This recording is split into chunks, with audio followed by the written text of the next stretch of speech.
Keep off the moors. Stick to the roads. The best of luck. Did you hear that? I heard that. What was it? Could be a lot of things. Yeah? A coyote. There aren't any coyotes in England.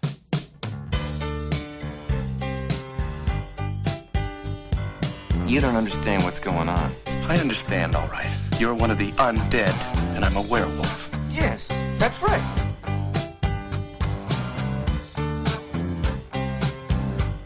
I'm a werewolf.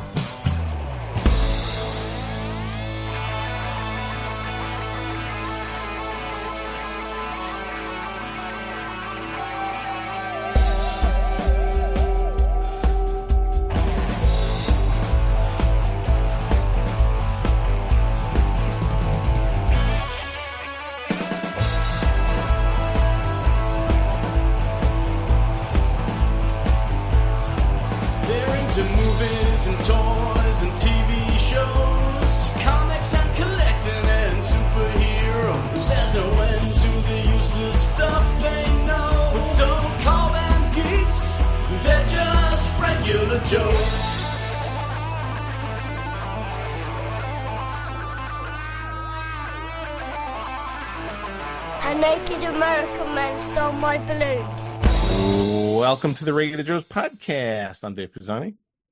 I'm Barry Kay. I'm Todd Pleasant. And I'm Tom Spina.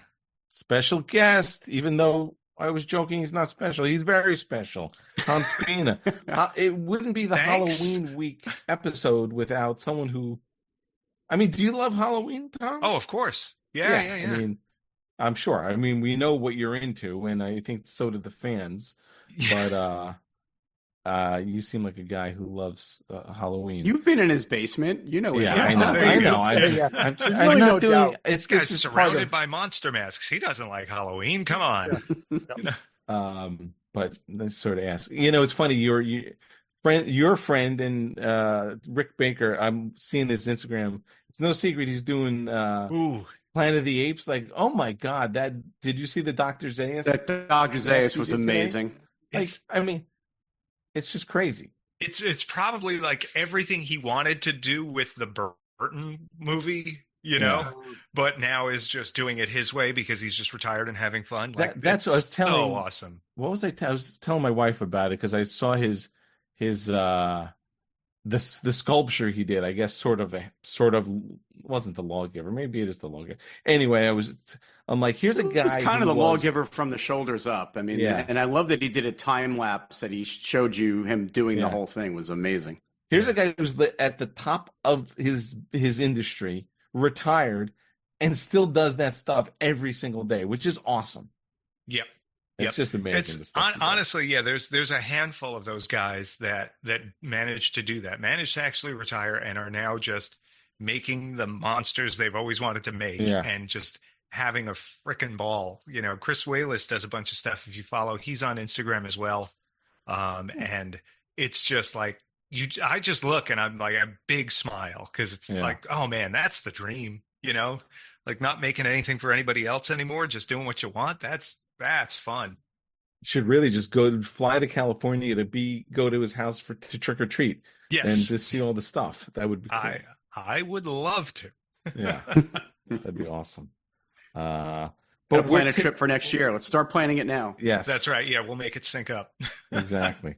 So today we're going to talk to Tom about some stuff he's got coming up. Did we talk about this? We may have talked about it in passing. I mentioned that I was going to see American Werewolf in London on the big screen and that I had never seen it, but I think that was the extent of it. And actually, somebody recently asked us on Facebook, hey, when are you going to talk about seeing it? So, and I said, we're doing it this week. So here we are. So we're going to talk about no better time than and the I don't know if I said it at the time, but I went with Tom. So Tom and I saw it together. Part of the reason why Tom's on the show this week. Exactly. So synergy. You guys are pros. It is. This almost like we planned this. It's almost like we do things on purpose to talk about them. That's right. That's right. Exactly. Let's do some quick.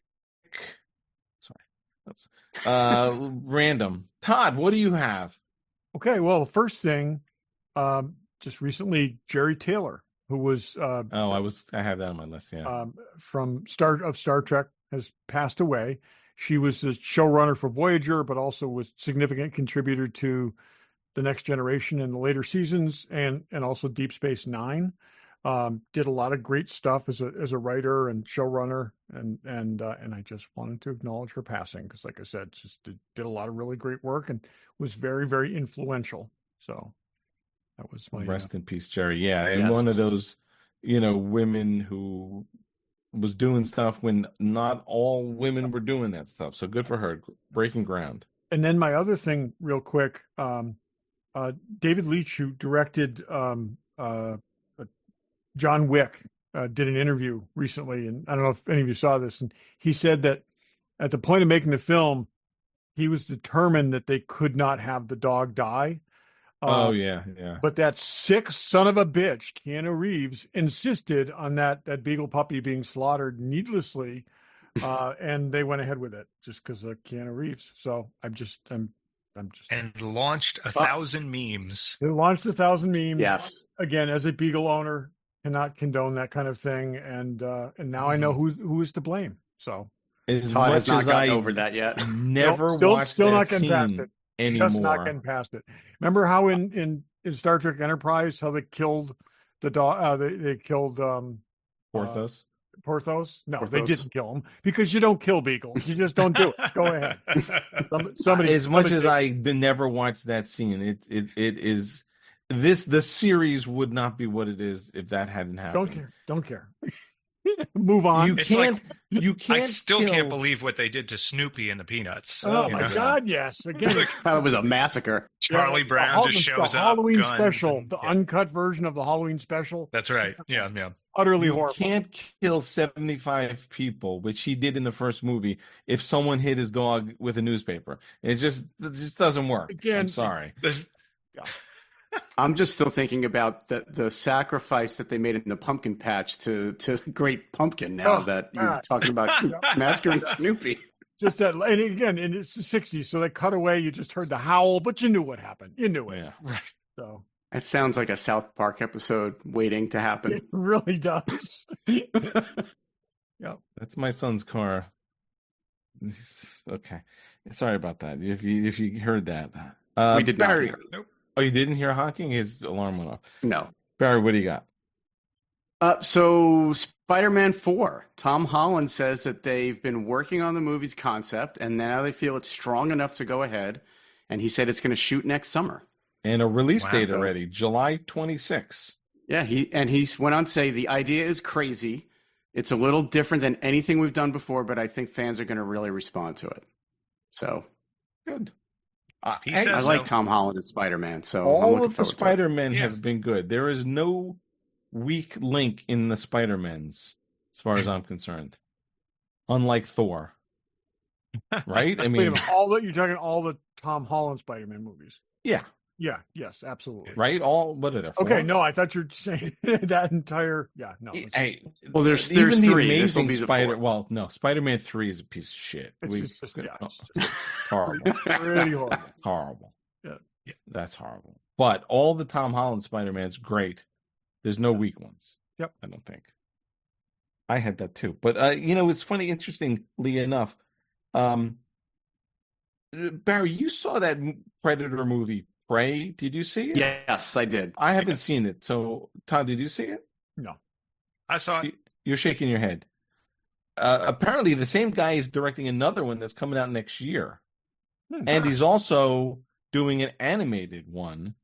You know how I feel about animation. But the interesting thing is, in the animated one, you see the Predator in multiple eras, like the samurai and like pirates and like the Old West or something. I don't know, but I haven't seen the Prey, and I want to see that. But they're making another one's coming out next year. I thought it was really good. I mean, I won't say anything to give anything away, but I thought it was really well done. And actually, had it not been ready to go at the time it was, I think it should have been a theatrical release. I don't think it needed to go straight to Hulu. I think it could have done pretty well in the theaters. I think Yeah, it was a fun flick. the only Predator movie I've ever seen was the first one. That's really That's solid. That's all you need to see. But I hear this one's good. But Prey was good, yeah. And then they, in the same conversation, I don't know who they were talking about, the head of 20th Century Fox, I guess. They're talking about doing a sequel to Romulus with Andy and I don't remember the girl's name. What's her name? River. Yeah, I mean, and just the thing that I think made Prey work so well was the time period it's set in, because I wouldn't have expected them to set it in a more primitive era, and I think it really worked. Yeah. Unfortunately, he also said, when asked, will there be another Predator versus Alien? He said, yeah, probably. Like, do we really need those? But he did. I mean, I read that too. He also said, though, that it wouldn't be, that it would be more organic, and it wouldn't just be like Predator and Alien on a planet in an arena in a battle royale. It was going to be something better than that. So I guess that's time what will tell. A lot of people say about a lot of things.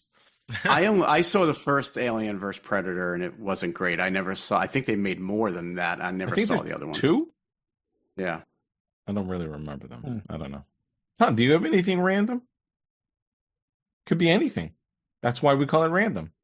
I didn't come prepared with okay, anything well, I random. know. We're putting you on I have the spot. specific on-topic stuff. Okay. Yeah, I mean, no, the closest thing I got to anything is just finishing Alex Van Halen's book, which I know Barry and I both digested, but it's probably too off topic. No. That's perfect topic. Oh, that's right. random. You know what? Yeah, so I finished the audiobook, Tom. You're pretty close to being I just finished right? it today, yeah. I didn't Okay, realize all right, so we're both done. Doing a signing in New York. He was doing at Barnes and Noble's doing signings. Well, it was funny. When I first heard about that signing, I messaged Tom. By the time Tom got back to me, it was sold out. It sold out like in 5 minutes. So. Oh, yeah. And I mean, from but the I looks... did. Oh, go ahead.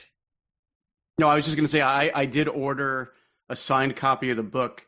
He's doing a signing in L.A., and I guess they filmed it. And so if you bought the signed book, you get to watch the video of I guess it was a Q&A. So tomorrow night is actually the Q&A. I have the code to watch it online.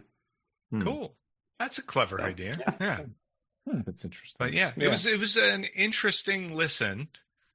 Probably would have been a better read because he did a lot of quoting of like he would he'd be talking about something. It's like, and there I am, and I'm drinking this beer, and blah blah blah, and then he just starts going. It's like, and I really feel that getting harmonics out of the guitar is an important thing. My brother said to such and such interviewer Did he read one it day. himself? Yes. Yeah. And I will say, He did himself. But you don't know he's quoting something until you realize he's not talking until about he does his the life. attribution. So did like read differently, I hope? No. Not really.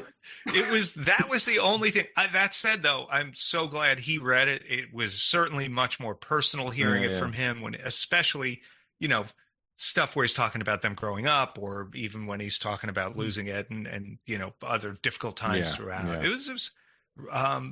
was There was also touching. a handful of inflections that he put on things, or like one or two things where he said something and then kind of chuckled after it that I don't think you would have gotten from reading it. I don't think the laughter was in the book, but it was definitely in his read. A very specific, like, heh, kind of like laugh at the end of something.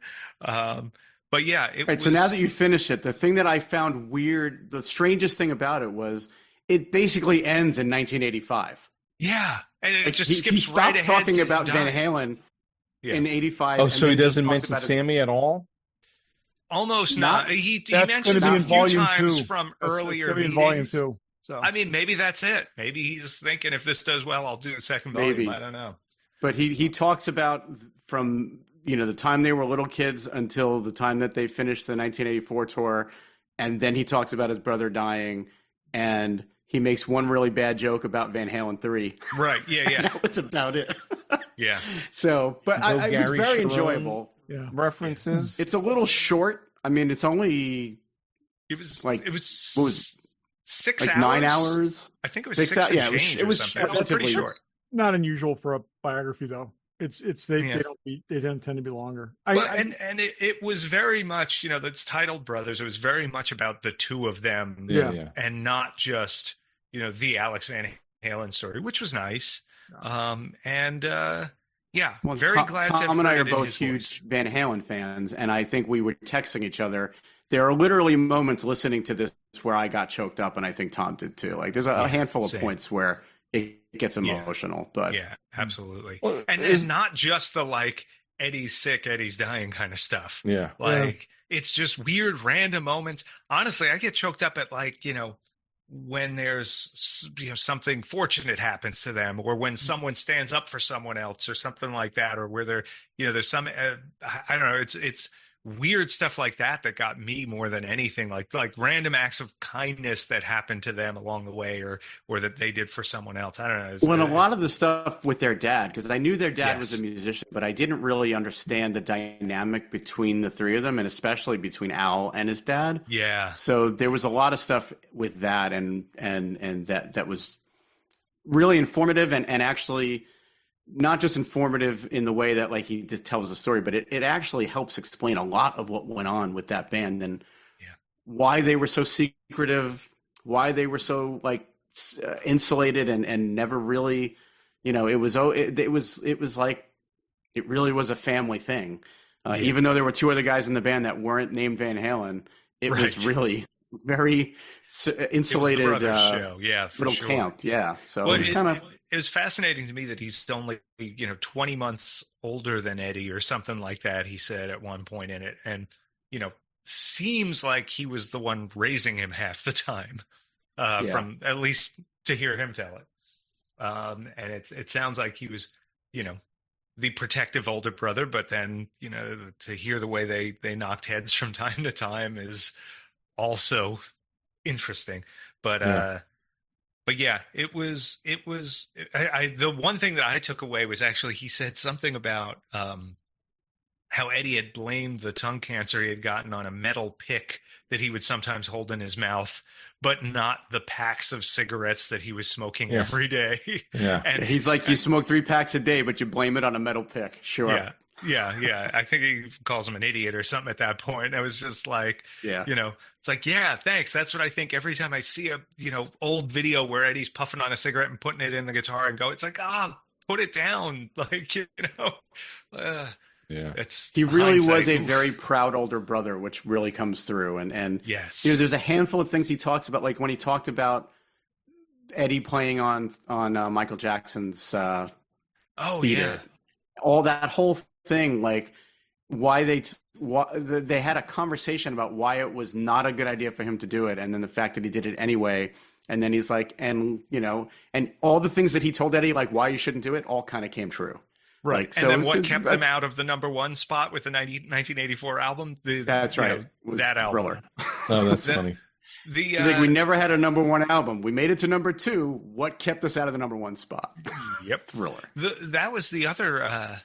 That was the other thing when they were young. That there was 3 years running the piano recital champions in the Valley there, wherever they were. Yeah. It's like that's kind of crazy to think about. Like, I mean, I knew they were both. They both could play piano, and obviously Ed did it a bunch and played keyboards and stuff on songs. But it's that's intense for a kid, I would think, to be 3-time champ in a row like that. Like, oh, okay, like those kids had it. Yeah, like, yeah, you have it. Like we didn't know. Like I'm saying something really profound here. I think this Edward Van Halen guy might be musically talented, but it started early. It's and that's the thing. It doesn't. These things don't happen by accident. And these kids had music in their veins, and it just and there's a lot of people like that. It doesn't go anywhere, but there's it's a lot of building on. It's just it's like Olympic athletes. None of these people started when they were 17 or 18 years old. Yeah. Right. It's And I know we probably need to move on, but the other thing I found really interesting, and then we'll move on. Like they were like the house band at a club that was off of Sunset Strip that basically they would have never made it if they had stayed being a house band there. And the owner of the place was like, if you want to play somewhere else, you can't play here. So like they basically had to give up their gig to try to get other gigs just so they might have a shot at actually making it. And other bars didn't want to hire them because they were the house band at this other. So it is really interesting. Like as talented as they were, they had to, certain decisions and choices they made along the way really paid off for them. So, and there's a lot like that, and I don't know. To me, that's the thing I gravitate towards in any kind of biographical thing or anything.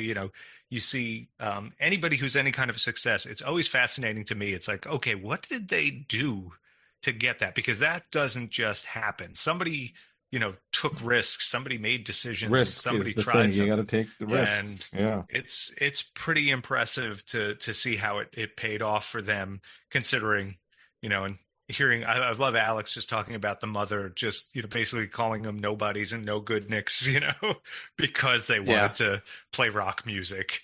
And it's like, well, it worked out. She also had a husband who was a starving musician. So, who had to work other jobs because he couldn't, make ends meet as a musician. Yeah. So, yeah. Who's also awesome? Fanboy Collectibles. Multiple Hot Toys. Hot Toys came from John Wick 4. I don't remember seeing that before. If you like that actor, you can have 2 Hot Toys of him. So, I was going to say, or you could get one and put them in different outfits. Also, there's a Hot Toys Venom. I know the movie came out this weekend. There's Hot Toys Bad Batch Clone Commando, Barry. Yeah, there's also a Hot Toys Savage Press, which is Darth Maul's brother, for anybody who doesn't know. Yeah, so there's lots of Hot Toys and tons of Buffy Pops and other Pops. So they got obviously Hot Toys and Pops and Sideshow and Kotobukiya and Hasbro and statues, all kinds of statues. Check them out, fanboycollectibles.com. Check them out at their store in Connecticut. Tell them the Regular Joe sent you. So, Tom, you got stuff. What's going on? Oh, boy. Tell us what's going on. So, if you're listening to this, what day is this? This will be Friday the 1st. Okay. So, we've just released a few days ago our latest concept replica. This one's a Chris Wayless piece with it's Ishi-Tib, which is a starfish alien. That was Chris's favorite alien that he designed for Return of the Jedi. And this is our scanned off the original replica of that original concept sculpture that Chris made. We've been doing a whole line of these. To me, it's really this wonderful, like deep cut, ode to the making of these movies. It's what you see in that beautiful panning shot in From Star Wars to Jedi, where they talk about all the different monsters that were designed. And you had everybody from Phil Tippett and Ken Ralston and Kirk Thatcher and Judy Elkins and Dave Carson and Tony McVeigh and all of these different artists coming up with ideas, coming up with monsters and dreaming this stuff up to put in front of George Lucas and see if their designs get chosen. And we've been just going in one by one and doing these every few months. And that just came out in about a week and a half. We have Belloc's staff, the ceremonial staff from the end of Raiders that he's holding when he opens up the Ark. Also scanned off the original in the archives. Barry might know a thing or two about that. I think I might have seen that on a trip to the archives. I might even have helped measure all of the little pieces of the staff itself. To measure the living crap out of it. What's it supposed to be? Is it supposed to be like somebody's vertebrae, or it just looks like that? No, it's like bamboo. It looks like John Hammond's cane. That's what I'm thinking. Yeah, it is very similar to that. Vertebrae. Yep. Yeah, I think it's supposed to be bamboo or turned ivory or something like that. Yeah. And then it's got the gold-plated top and bottom to it.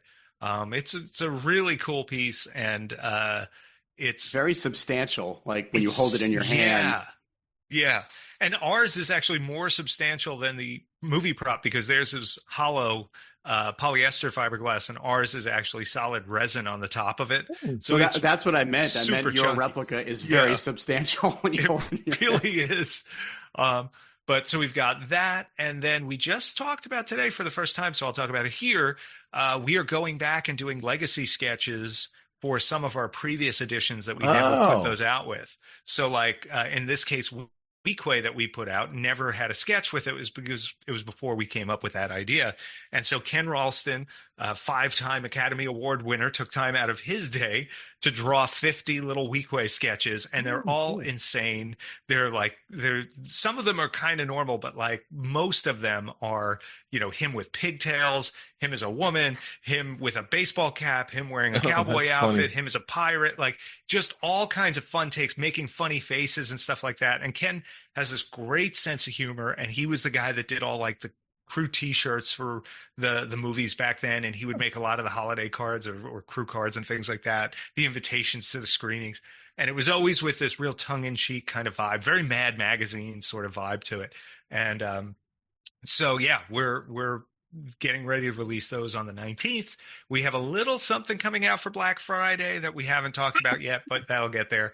And then other than that, we've just been working our butts off on next year's lineup. We have a lot of cool new stuff coming, even some new sort of lines. We've got some new decor type stuff, some tabletop stuff. Meaning new franchises?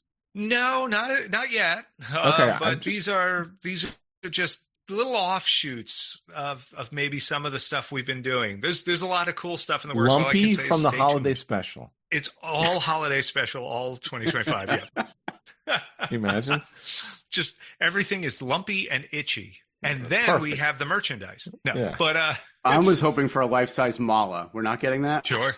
Hey, I restored the original head from Mala, which was actually a Chewbacca mask from the first movie. There were 2 Chewbacca masks made for the first film. And they destroyed one for the holiday special. Stan Winston, who was not quite, Stan Winston yet at the time in 78, but he was pretty big, but he wasn't what he became.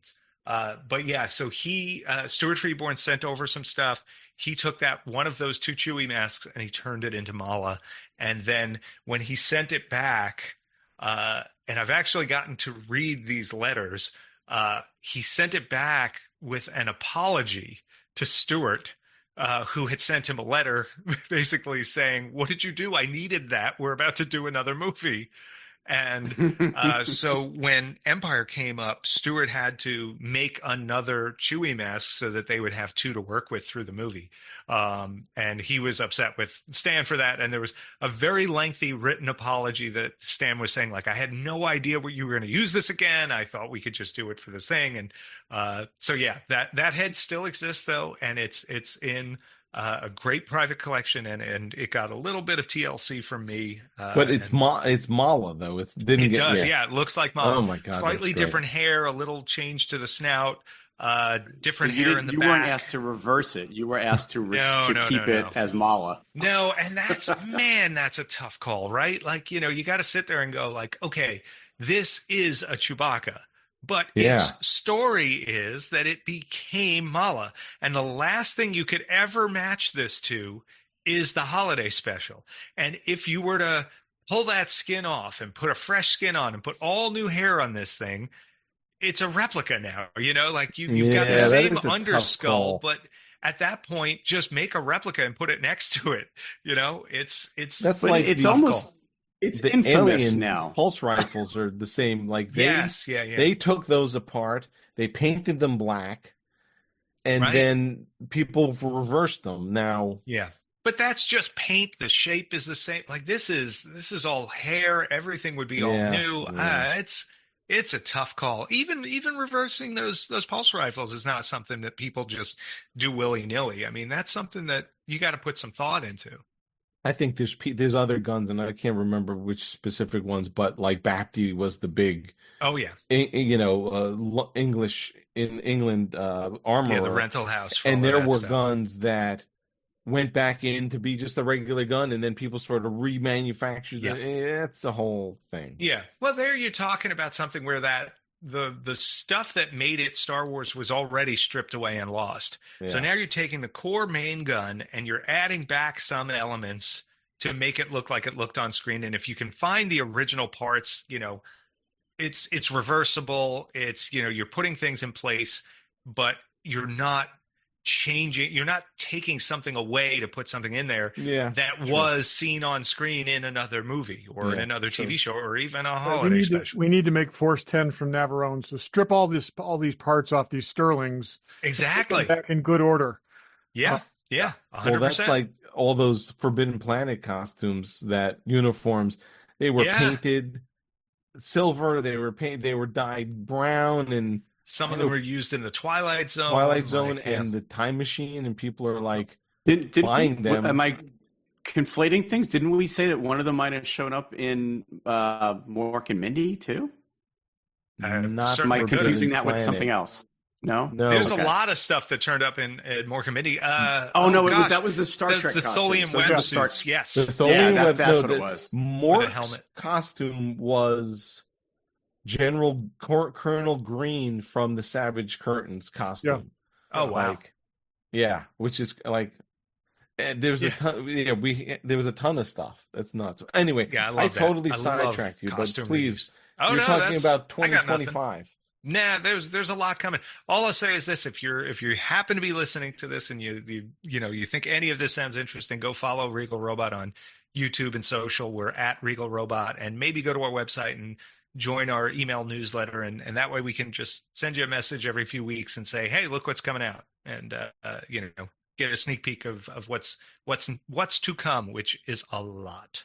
Yeah, the Facebook group, not only are they posting stuff in advance, and today, like you said, today you did a live. We do our live Q&As. We have people in there asking us stuff. Yep. Lots of really good putting info. the screws to us too. Like that's. I'm sure they are. These fans like, when are you going to do this? When are you going to do that? Where were you on the night of the 14th? And when are we going to get in a Man mechanic? I was on that live stream today for a few minutes, and then somebody was like, "If you could just give us one word to tell us a hint about what might be coming," and I love that. It was like one of the next maquettes or something. The one word is. Not going to happen. No. Yeah. Star Wars. There you go. Yeah, two words. It's from Return of the Jedi. That's cool. So check all that stuff out. There's lots of good stuff coming. Thank you. Yeah, it's a lot of fun. Cool. Are you going? It's. I know it's far. You're not going to Celebration, are you guys? In Japan, no. A big part of that is that our license is U.S. distribution only. Yeah. So that's one challenge, and then the other is, doing these shows is quite an expense just to get it to California or Florida, or wherever Chicago. Yeah. I can't even imagine, shipping our crates around, and I wouldn't want to do a show like that where it was like, oh, well, we'll just set up a small booth with a couple of things. It's like, no, if we're going to go somewhere, we're going to do it our way. We're going to make a little bit of a splash and, put ourselves out there. So we're holding off for the next Star Wars celebration that's stateside, and we will have a nice big booth there with a lot of cool new stuff. That's cool. I mean, we haven't been to one since Chicago. We got to go. Yeah, Chicago was the last one we made it to. Yeah. Cool. So let's get into this American Werewolf in London. So Barry, Barry said he never saw it. Mm-hmm. I know I saw it in the theaters when I was 15 or 16, 15-ish. Todd? I saw it in the theaters when I was 18. Yeah. I was too young to see it in a theater, so I saw it on VHS in the late 80s. The 80s. And then I've watched it, countless times since, probably.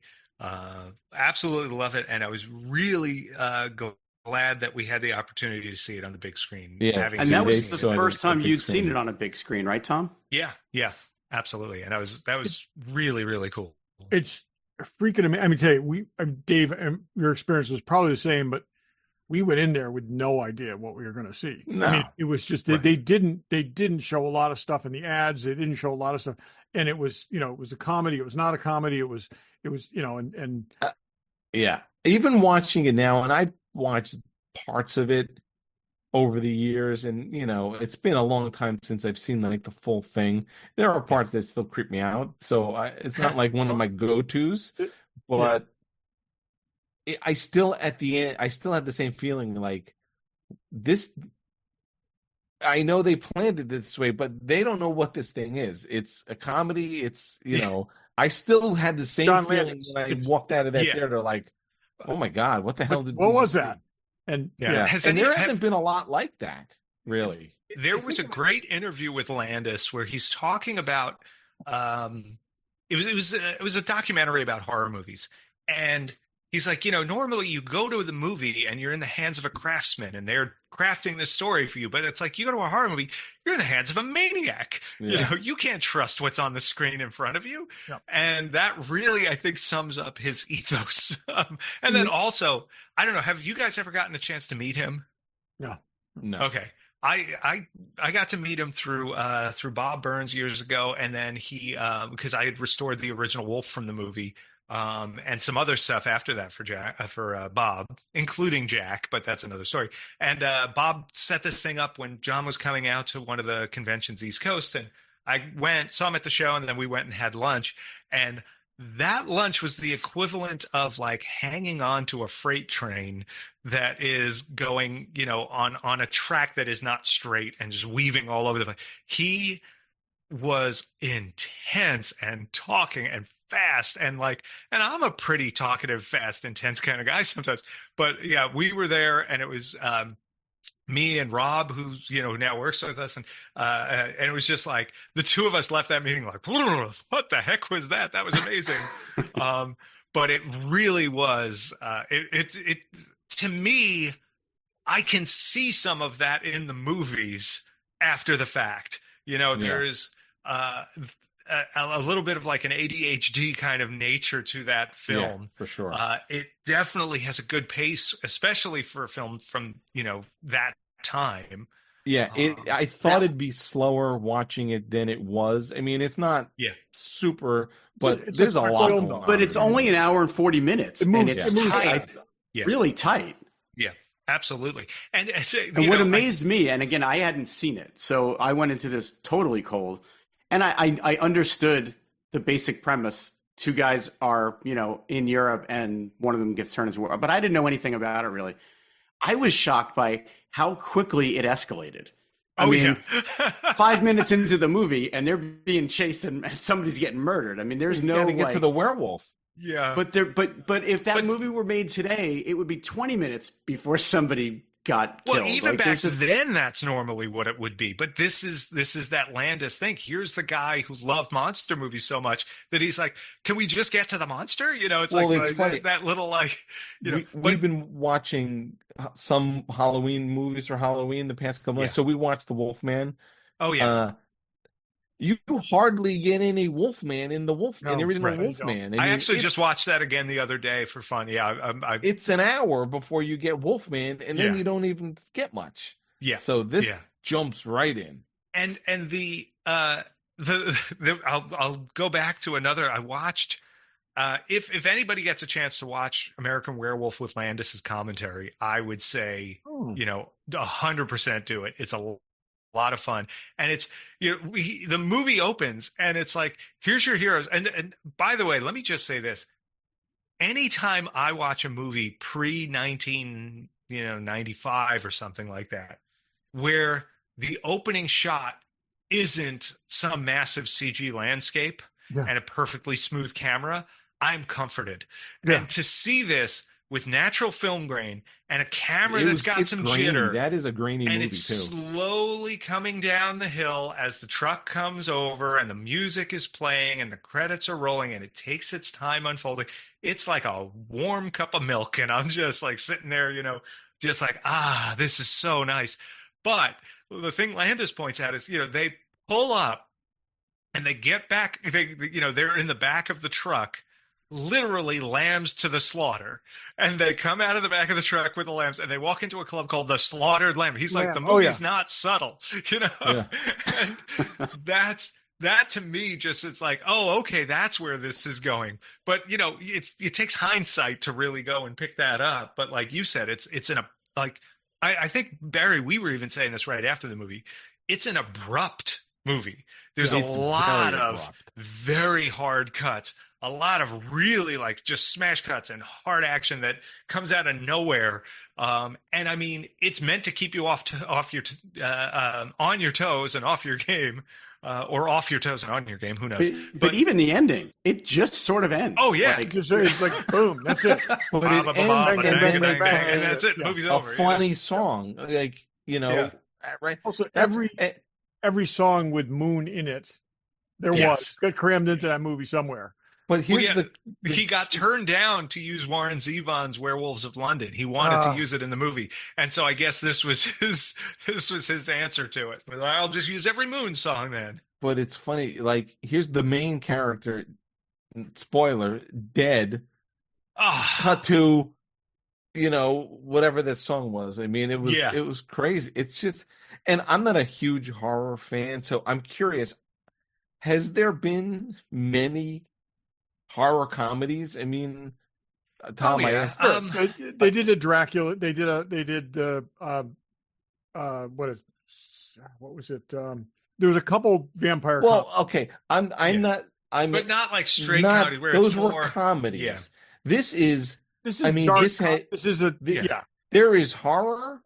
Yeah. And then there is comedy, but I think if you go into the Freddy movies, you go into the Friday, the Nightmare on Elm Street movies, after the first two, I think by the third, even in the second one, there's a walking the line of being camp. By the third one, they understood that you could do that. You could do both. You could be gross, you could be scary, you could be horrific, but you could also have funny moments. The one-liners really came in force in the third one, though. Like it was like every time Freddy killed somebody by the third movie, there was a one-liner. This wasn't as by that movie. They were parodies of themselves, but in your face as one-liners. But was Friday the 13th Part 6 actually is a pretty good mix. Oh, really? It's a random one. I mean, most people don't even think of that one too often, but the one that probably comes closest, that's actually got some good humor in it.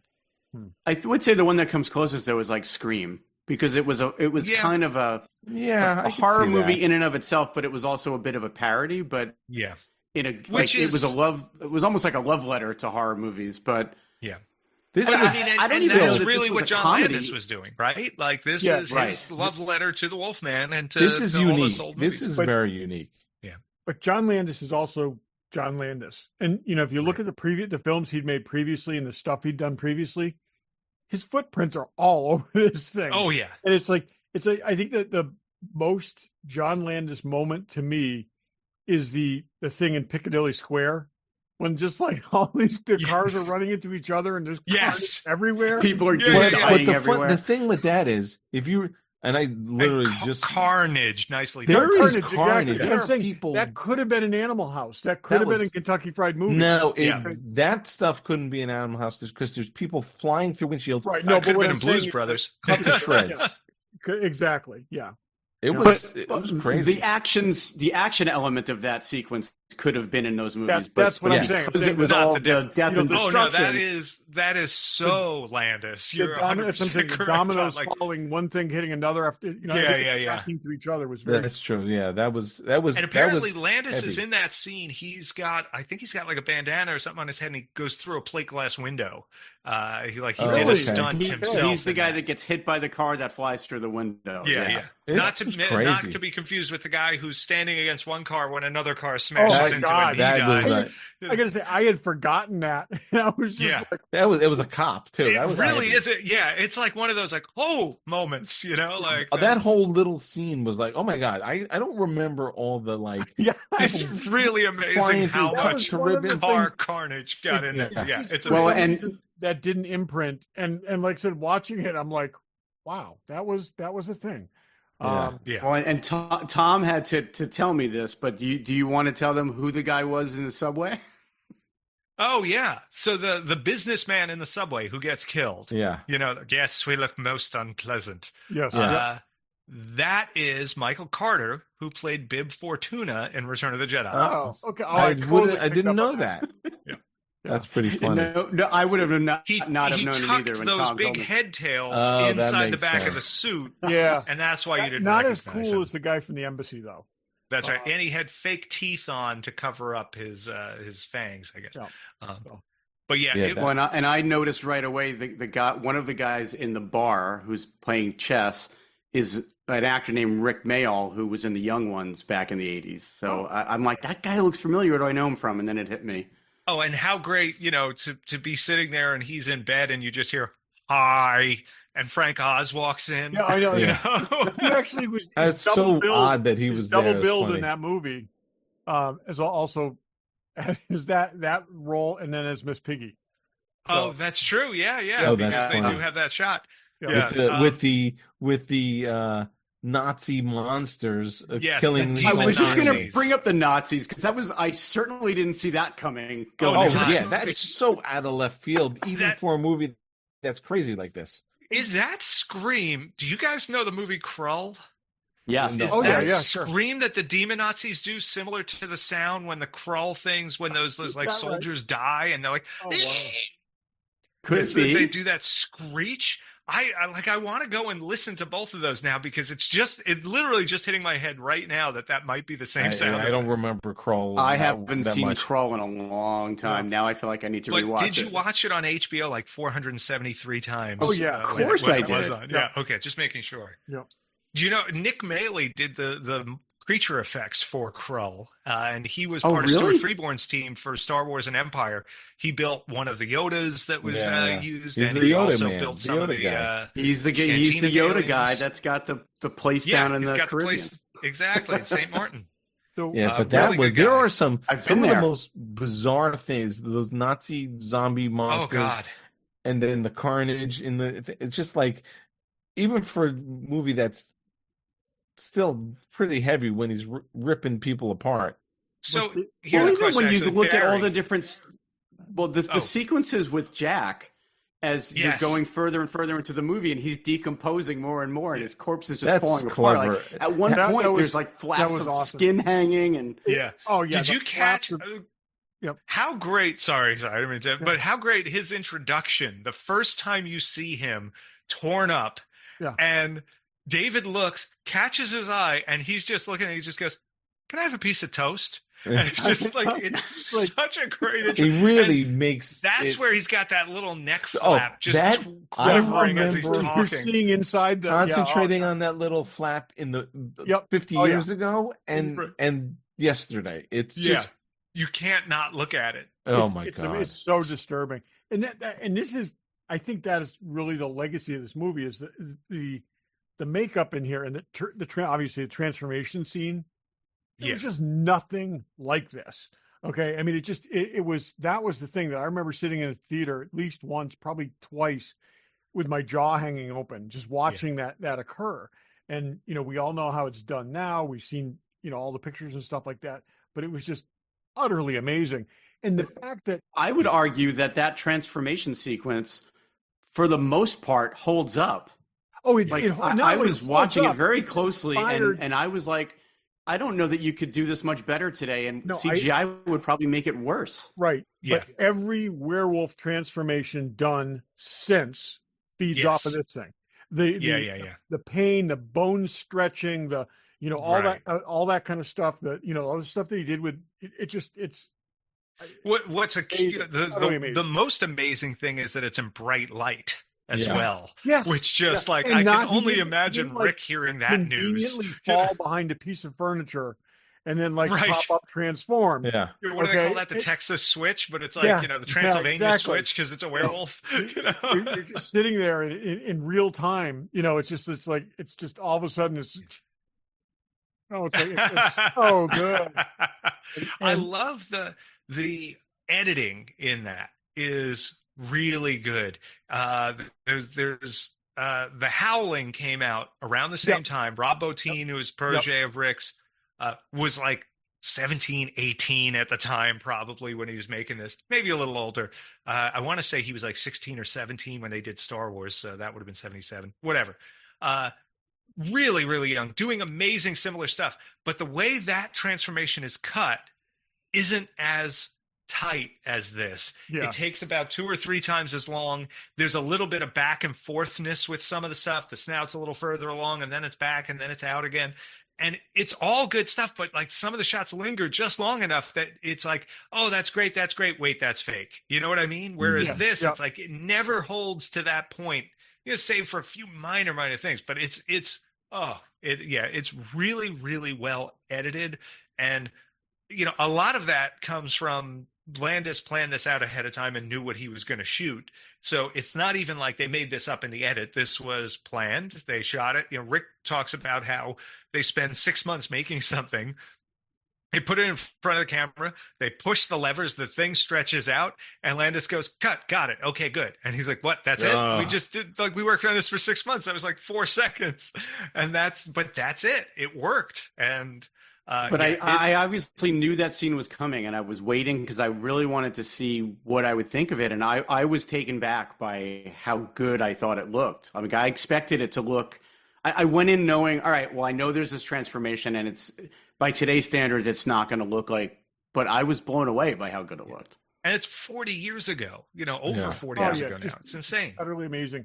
And like I said, I mean, it's probably the best acting David Naughton does in the whole thing is that pain and his horror as this is occurring. It's really believable. You're there with him. You're like, what the hell is happening? Because you don't really see it's like, well, back to the original Wolfman. He writhes on the ground a little bit, and then he's the Wolfman. I mean, or he sits in a chair and the layers of the lap dissolves happen, and it's just funny. A little more fur, and now because last night we watched Abbott and Costello Meet Frankenstein. Love it. Yeah. But in the original Wolfman, there's almost no transformation. They didn't even do the time lapse. And the time lapse, it's 9 or 10 years later, the time lapse or at least the transformation in Abbott and Costello is better than it was in the original Wolfman because they do with the fur. One of my favorites is, oh gosh, and I can't remember. I want to say that it's from House of Frankenstein, which is, pre Abbott and Costello, but post Wolfman, where you see Talbot in a bed and he gets up out of bed and he sees the moon and he runs outside and the camera follows him outside and then it goes to the ground and it just shows human footprint slowly turning into wolf footprints. And then the camera comes up and the Wolfman walks by.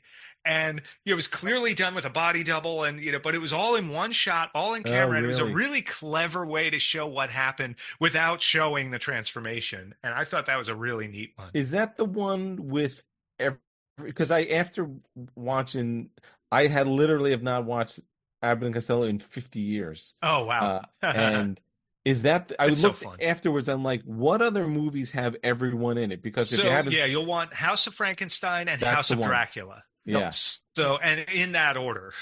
But I even forgot that. I'm like, oh, we're going to see Frankenstein. And I totally, until we get into it, I'm like, oh, everybody's in this. The Wolfman, Dracula. Spoiler alert, the Invisible Man. The Invisible Man. Yeah. Oh, that's a classic. Yeah, I have to see it if you haven't seen it. It's a lot of fun. It's on Prime for the next 4 days for free. That's it. You better get there. By the time this comes out, it won't be. So by the time this airs, it's too late. On this podcast can take advantage. That's true. I was talking about everyone here. But you know what? So the other thing that go ahead. Oh, go ahead. No, I was just a quick thing. The other thing that was so John Landis was they could have set that final conversation with David anywhere, but they said it in a porno theater, which was just so John Landis to do that. And the porno movie being basically a parody of porno movies. The movie that they made that they were playing was it was brilliant. Yeah. It's I was waiting for the scene. I remember when the guy in the subway, Bib Fortuna, who gets killed, that first shot you really see of the full wolf as you're looking down the stairs, and was always in my head. I'm like, when I know it's coming, and you sort of see it from far away. That's so much more effective than it really up close. Yeah, that was awesome. Really, the first man. I mean, Wolfman, who is more wolf than man versus more man than wolf. Yeah. Okay. And that was the thing one of the things that was just really in this, you were watching it. Not a guy in slacks and a dress shirt with a wolfman head. Yeah. With his, his collar and his neck button. Yeah, it's like, Yeah. no, this was clearly a transformation into the beast completely. And it wasn't, you didn't have lupine qualities. It just was completely subsumed, and it just made it more terrifying in that way.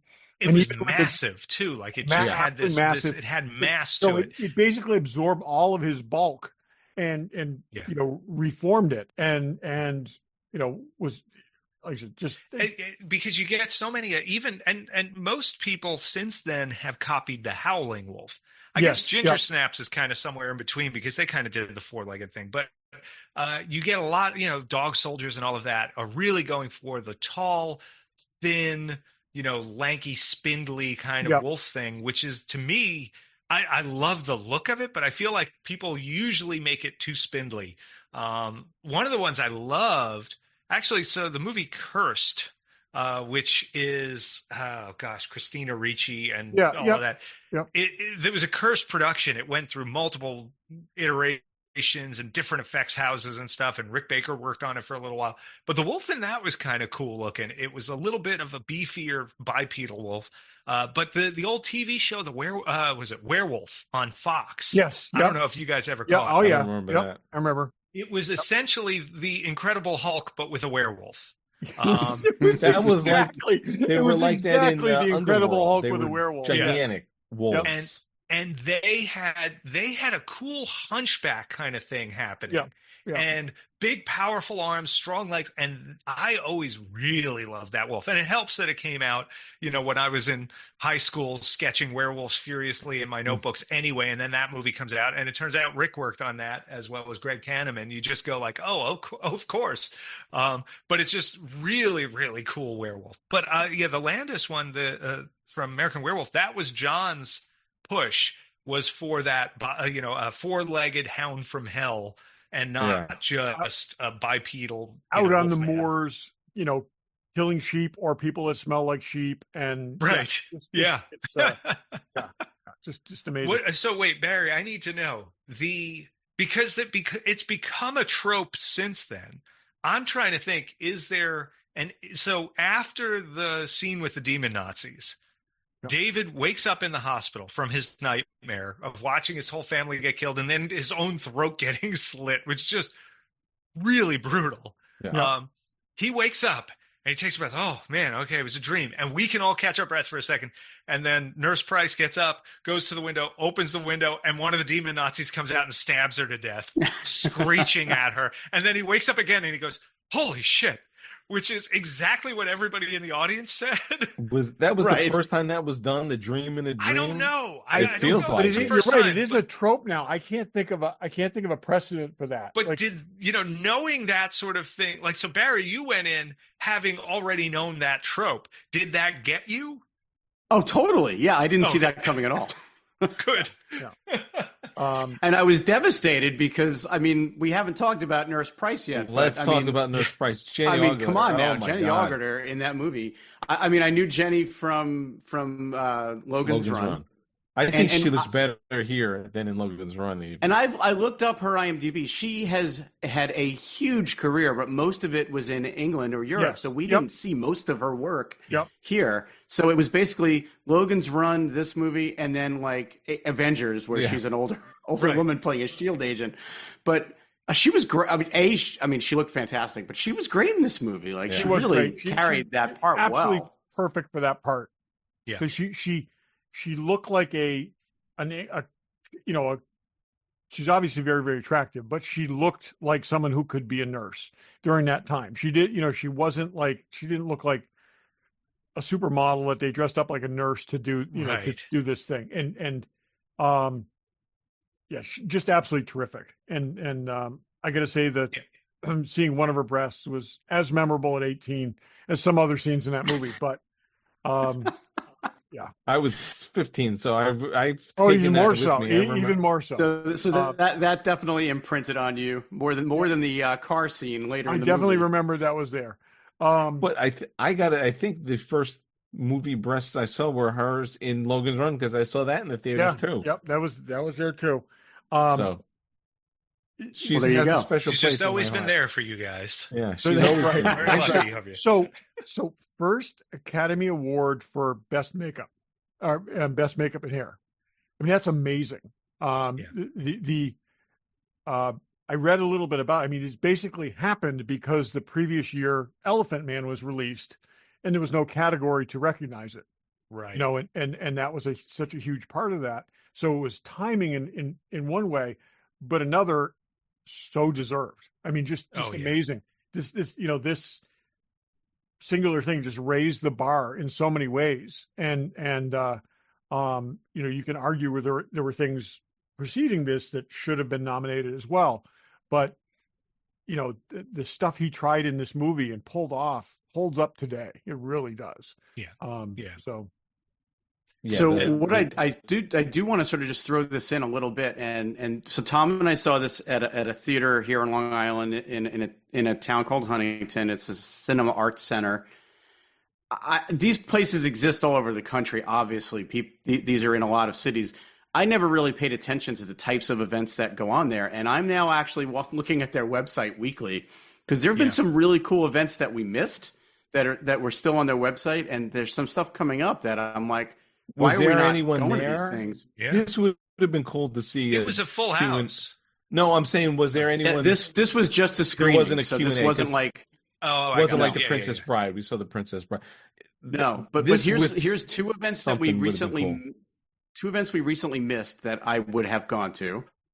They had a screening of Men in Black with Barry Sonnenfeld there. Oh, wow. And he was doing a Q&A and a book signing at the event. Oh, for geez, $50, you get to see the movie, you get the book, you get to meet him. Yeah.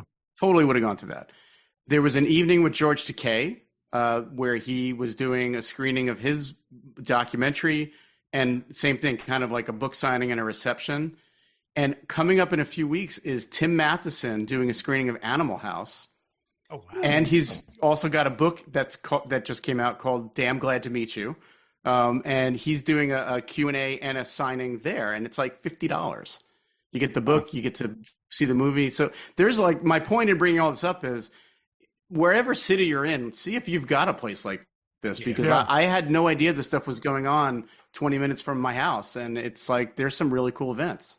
Yeah, for sure. I know we got to pay more attention. That Princess Bride thing we talked about a couple of weeks ago was awesome.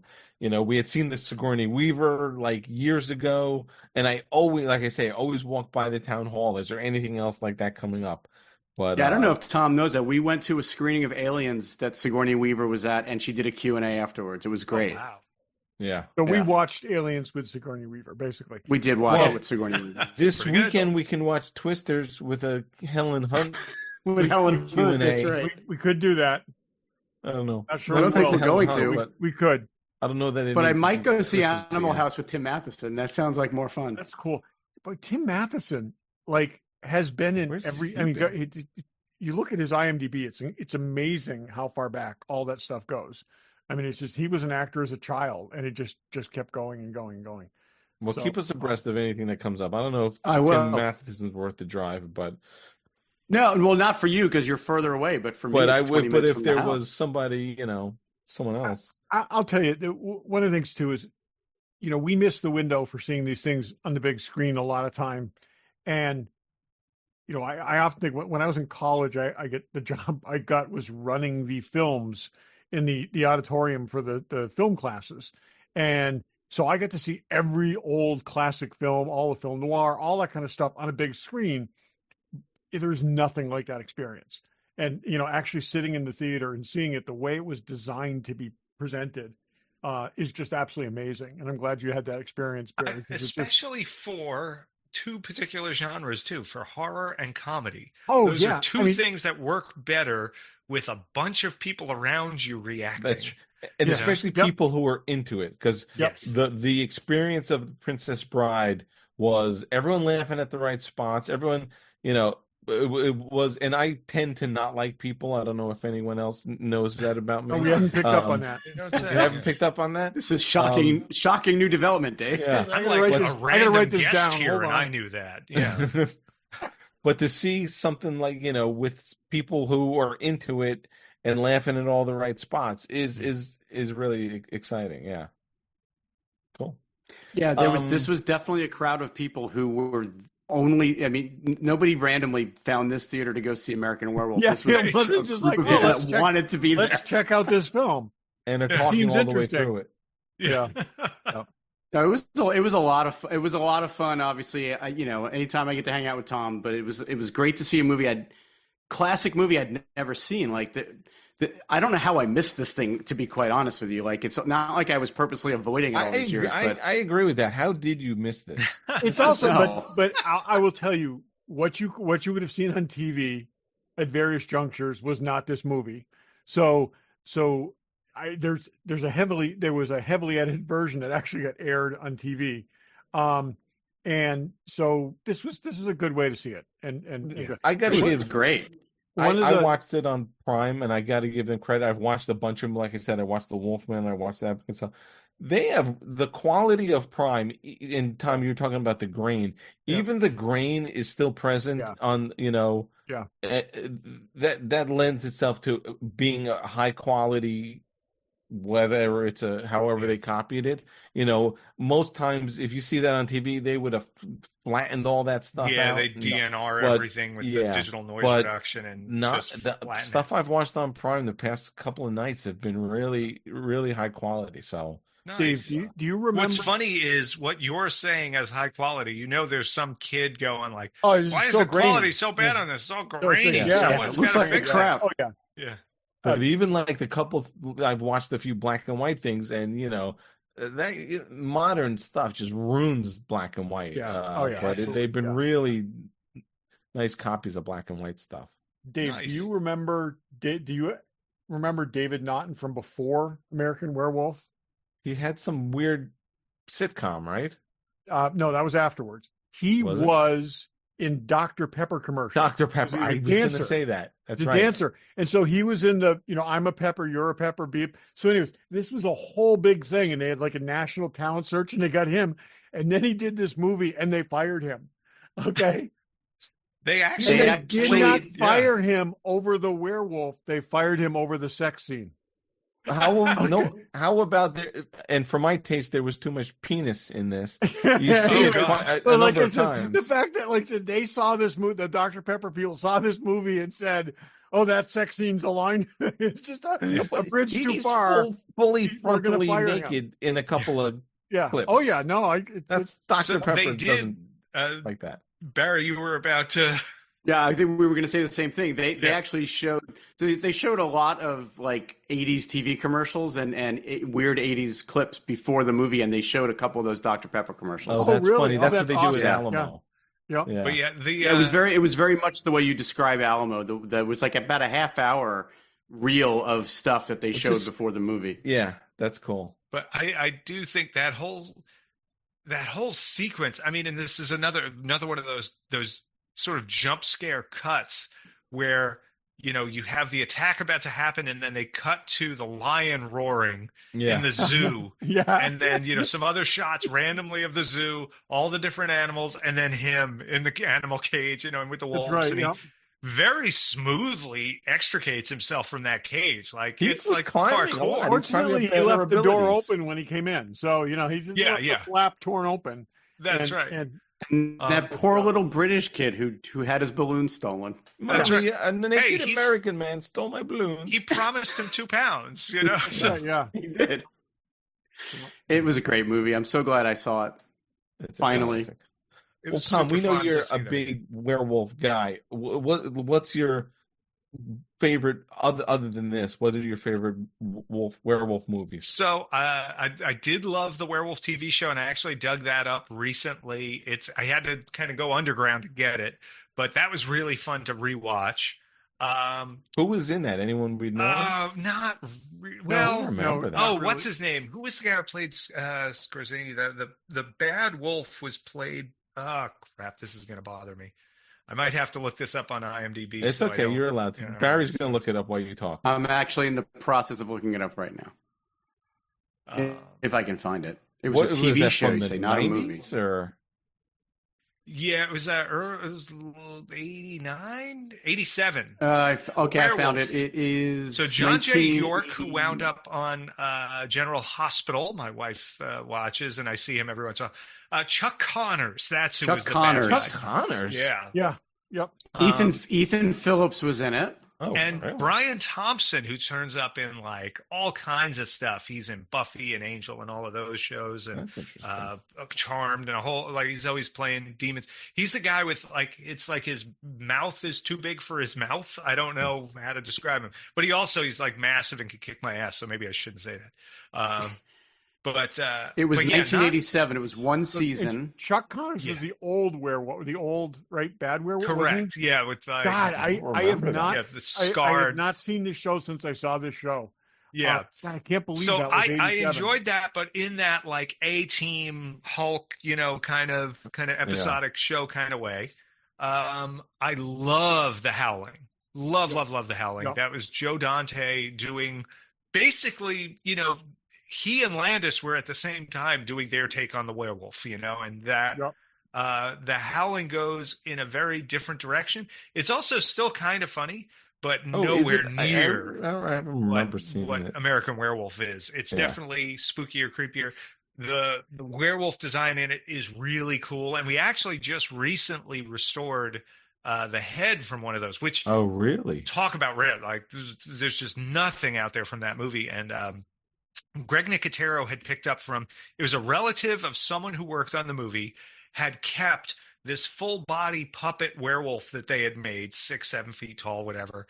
And they had been using it as a Halloween decoration on their lawn for 30 years. Oh, and it was my just God. destroyed. And so Greg's team redid the body, and they sent us the head to redo. And then it got paired together. It's actually on the TomSpinaDesigns.com site. And if you want to check it out, it's the most recent entry. And that's cool. It's something we did a couple of years ago, but we were only just able to start talking about it now. And that's one of the things I'm most proud of that we've gotten to work on, because that movie, that means a lot to me. That is right up there with American Werewolf. I have not seen that since I saw it in the theaters. So yeah. It's funny. There's a whole porno angle in it too. The beginning of the movie takes place in a porno, but not a theater. Yep. It's more of like a go in the back room with a right. Yeah, the room kind of I thing. remember that. It's a peep show. It's basically a reporter is hunting a serial killer, and the serial killer says, "I'll give you an interview, but you got to meet me at this theater, but whatever." Yep. And it's a peep show. and then he shows her, that he's a whatever. Yep. Spoiler alert! It's for anybody. There's werewolves in it. Yeah, there's werewolves. And you've got hard to spoil 40-year-old John movies. Carradine in it, who played Dracula in House of Frankenstein, House of Dracula, and tons of other great roles throughout. Booming voice. He's playing an old kind of Western coot of a vampire, actually, and that movie is a lot of fun. I got to rewatch that. Like I said, Dog Soldiers is another one. I don't know that one. Dog Soul. I think, I don't know if they made a sequel now that I'm thinking about it. I thought they did, but totally worth watching. Totally worth watching. It's kind of like, it's maybe it's a little bit Aliens meets Werewolf, because it's a British military unit that encounters a werewolf, basically. And so you have that camaraderie and that military angle that you have in Aliens, but they're fighting a werewolf instead of an alien. It was 2002. Yeah, I've never seen that one either. It's not to be missed. If you haven't There seen is something like that. There's a World War II werewolf movie coming out. We talked about it a couple shows back. I know the one you're talking about. Yeah. I don't remember the name of it, but now let me ask you this. Yeah. Have you seen the design of the werewolf, the Wolfman in the new Wolfman? I don't think I have. It's horrible. Horrible. That I can't believe be. that. Is that, It looks like I those saw. pictures were real. I looked it up. There's pictures because there was a teaser out. It looks like the guy from the Leprechaun, and it's it's Universal's like updated Wolfman movie. What did you think? I saw those pictures. I was hoping it was someone's bad AI. Right. No, it's AI not. or whatever. What did you think of the 2009 Wolfman, the Benicio del Toro? If only the look, if not the story. I don't know if I even saw that. I know of it, and It was It's pretty not a bad violent movie. too, right? I mean, from what I remember. It wasn't that bad. But it was. It's. Yeah, I guess there's a few moments where it's pretty violent. Yeah. But that was another with Rick Baker and Dave Elsey did the makeup for it, and I thought the look was really, really good there, and they did some cool stuff with the dentures on that to imply some snout without going overboard. Oh, that's cool. That's cool. And it is a wolf man, you know. It's not like the American Werewolf, and it holds true to like the classic Universal, but it looks real and like what you would hope and expect. Yeah, that was. Tom, I just texted you with that picture of the new Wolfman. I just texted it to you. It's really like I know there was this whole thing to redo the classic monsters, and they're not doing it. I have stalled. one hope. It's stalled after here. the Mummy. I have one hope with that picture. There is a possibility that that's something from like a Universal Horror Nights. And that's just a random walker in front of a sign for the Wolfman. It is. There is a Universal thing that's got that, but they're saying there's a trailer with supposedly. I hope I'm wrong because it's. Oh, awful. I hope so too, because that's not great. Yeah. No. Let's go. What's in the box? Show you with the box. Who's in the box? What's in the box? What's in the box? Regular Joe's What's in the Box. Todd, what's in the box? Okay. I got this a couple of weeks ago. It is a Hot Toys figure. Among my tallest Hot Toys figures. It's She-Hulk from She-Hulk. It's actually really a companion piece to the ketchup and mustard version of Daredevil. And she goes into the Daredevil case, but I really like the series. It's very green. It's very green.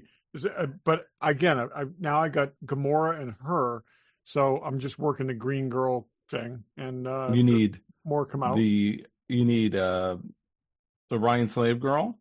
There's several. Yep. You need the Green Girl from Lost in Space. Yep. She's actually been made, but not cheap. And it's not cheap. And you need Tindy. Yeah. You need Tindy from the Cerritos. She's an Orion slave girl. There's not a slave girl. She's Orion. She's an Orion. Not all Orions are slave girls. That's right. Don't be racist. It's really cool figure. It is really freaking heavy because it's it's kind of all rubber and like the no visible joints kind of thing. And so I actually weighed it. And it's 1.7 something pounds, whereas the Daredevil figures were right on 1 pound. So it just, like I said, it's very solid. There's a lot to it, and it's cool. They did a really good job on it. She looks great. I mean, I liked that show. I only ever watched it one time through, but I remember liking it. But it looks exactly like her. I mean, it looks great. It really does. It's great. I mean, that's one of the things with the show being, her character being basically CGI. It was probably easier to kind of capture her image and do it. I will say my only thing is she's smiling, and it looks cool. It's a good. They caught her facial expression and stuff perfectly. I kind of would have preferred if she'd been a little more fierce looking, a little more angry looking, but that's why I put her with Daredevil. So, anyways, she. But that kind of wasn't her character either. Well, only in a few things, and that's why I'm saying. So it might have really benefited from a second face, but depending on what you want to do with it. But she's it's great. Yeah, like I said, it's. And they do that a lot now. You'd think maybe they would have given her like the angry face and the smiling face. That's what I'm saying. Because it's but she's also kind of like the benign Hulk versus the the angry Hulk. So I think she's already the smart Hulk. Exactly. She came out of the box. Yeah, and I also feel like some of these figures that figure is probably one they made a lot less of than some other characters. So, they have to factor that into the cost of making the figure. Right. And I would guarantee that. And that's one of the things too that we don't say often, but Troy offers pre-orders on all the Hot Toys stuff. Some of these things, in fact, some of the figures I bought recently have not shown up in the site. So me and whoever else pre-ordered them were the ones who got them. So yeah, we're talking a little bit about that at the show. Some of these things are really short numbers. So if you want them, he's a good guy. He'll be there to deliver it for you when the time comes, but you may have a hard time finding him elsewhere. So. And make sure if you pre-order, you take it. That's important. Oh yeah. Yep. So, Barry, what do you got? I also have a Hot Toy figure. Anxiously awaited this one. This is Anakin Skywalker from Attack of the Clones. And they like nailed the head sculpt on this guy. Like it's I'm not even sure how well it comes across on the camera here, but in hand, it looks like a human standing on the table here. It's like crazy how good it is. It's one of the ones with the movable eyes and all that. I have not tried changing the eye position, but it does look really good. They've got his little braid, his little Padawan braid, all of the little Jedi details, all the little pouches on his belt and the food cartridges and all that stuff.